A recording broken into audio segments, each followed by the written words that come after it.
Bienvenidos a este tercer video sobre validez.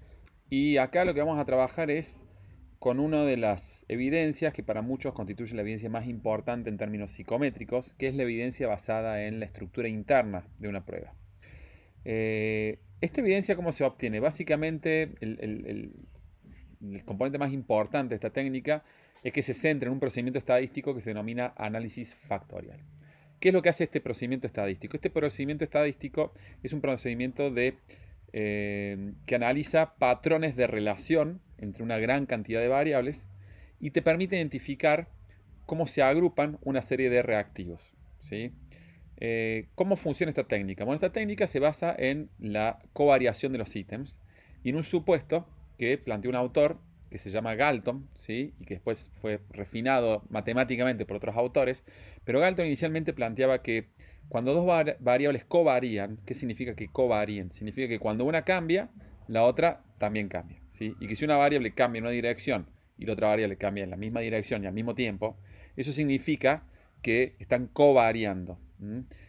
Esa covariación implica dos cosas. Implica, por un lado, de que tienen algo en común, ¿sí? Y por otro lado, que tienen algo específico. Es decir, cada variable tiene algo específico que las diferencia entre sí, pero tiene algo en común que hace que covaríen, que cuando una cambia, la otra también cambia. Entonces, Galton se rejugó con los nombres porque a ese componente que tienen en común esas variables lo denominó comunalidad, ¿sí?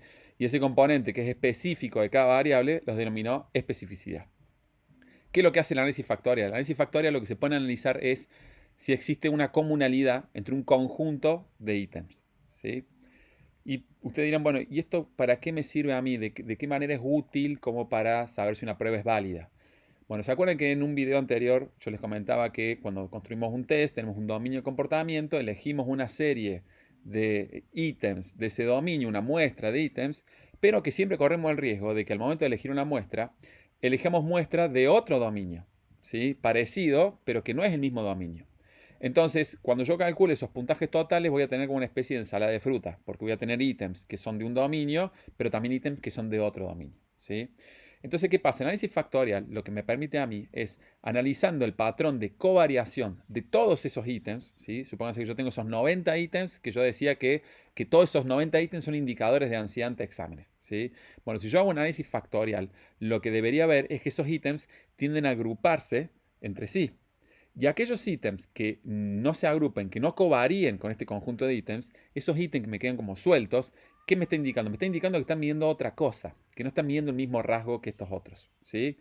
Entonces, cuando nosotros decimos que hay una serie de ítems que tienen algo en común, estamos diciendo que de alguna manera esos ítems reflejan un mismo factor latente, un mismo factor o rasgo latente, ¿sí? Que es el dominio que queremos medir, ¿sí?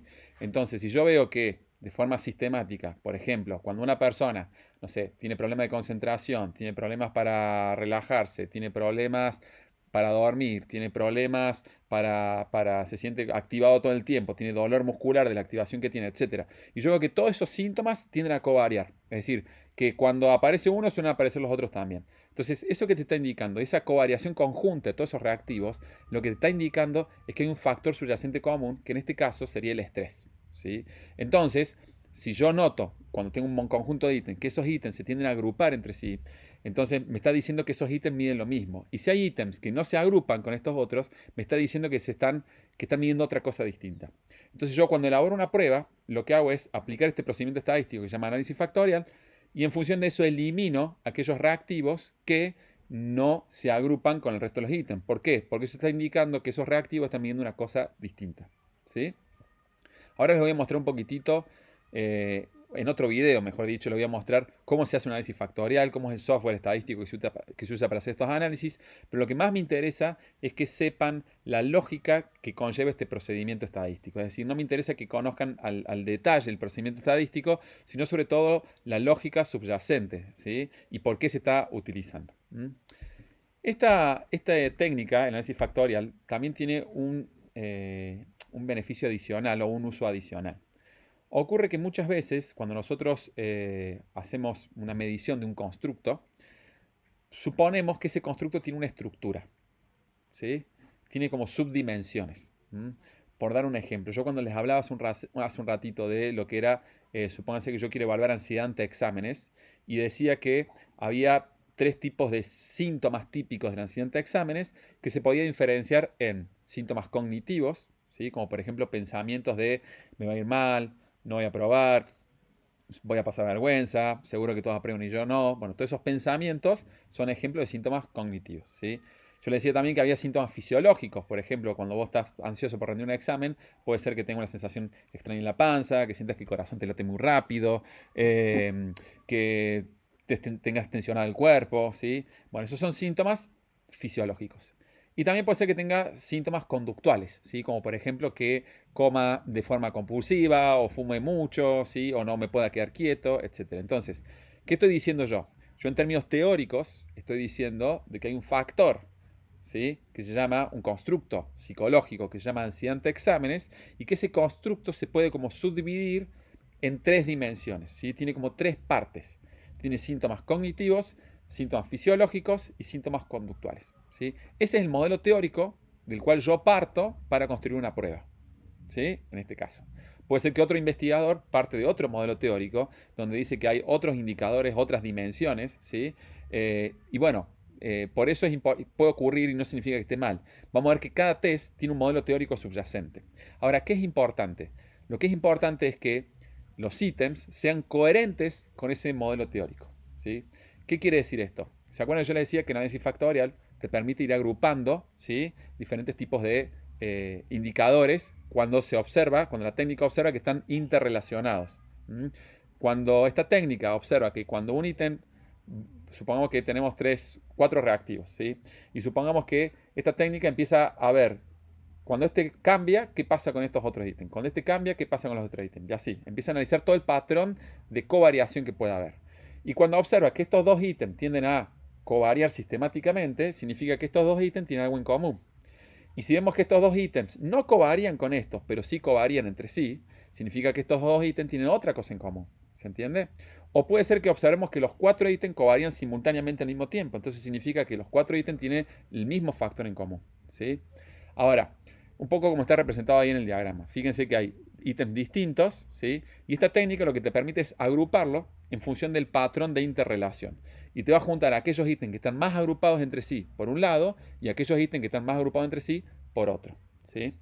Ahora, volviendo al ejemplo, supóngase que yo dije que estoy desarrollando un test que parte de un modelo teórico donde la ansiedad se divide en tres dimensiones: síntomas cognitivos, fisiológicos y conductuales, ¿sí?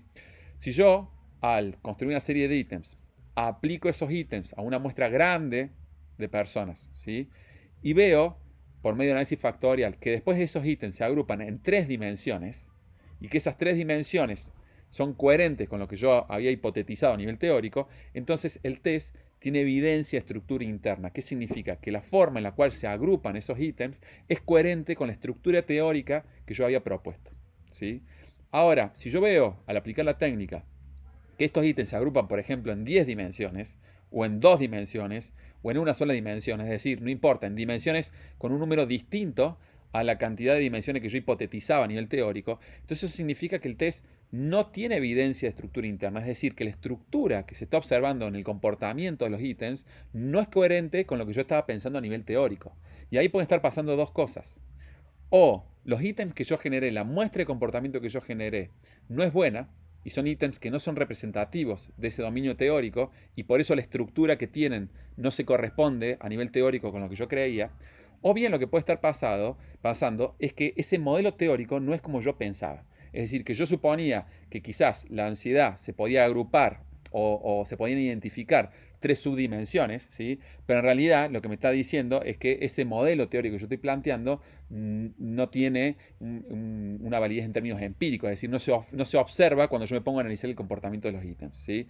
Entonces, generalmente cuando vos haces un estudio de análisis factorial y obtenés dimensiones o agrupamientos de ítems distintos a lo que vos habías pensado obtener a nivel teórico, pueden estar pasando dos cosas. Por un lado, que no elegiste bien los ítems, ¿sí? Es decir, que tu muestra, la muestra que elegiste, no es representativa a nivel teórico de eso que vos querés medir, o bien que el modelo teórico que vos querés medir no es correcto en términos teóricos, ¿sí? Es decir, es un modelo que tiene que revisarse. En cualquier caso, lo que yo estoy obteniendo es evidencia contradictoria, ¿sí? Idealmente, cuando vos planteas un test, ese test tiene que tener un modelo teórico y los ítems tienen que ser coherentes con ese modelo teórico, ¿sí? Si vos aplicás una prueba y esos ítems no son coherentes con ese modelo teórico, va a ser muy difícil que vos le puedas otorgar un significado en términos teóricos. Es decir, no va a poder decir que estás midiendo. ¿Se entiende? Es decir, si yo, por ejemplo, mido ansiedad y me da 10 dimensiones, y cuando yo quiero analizar los puntajes de esas 10 dimensiones, no sé qué significa cada dimensión. En cambio, si yo hago un análisis factorial y obtengo 3 dimensiones, y esas 3 dimensiones son coherentes con lo que yo pensaba, entonces digo, bueno, ok, este puntaje me indica si es una dimensión cognitiva, este si es una dimensión fisiológica, y este una dimensión conductual de la ansiedad. Es decir, voy a poder interpretar esos puntajes en términos teóricos, ¿sí? Entonces, este tipo de evidencia yo sé que es un poco complejo, así que vamos a analizar un pequeño ejemplo para ver más o menos de qué se trata, ¿sí?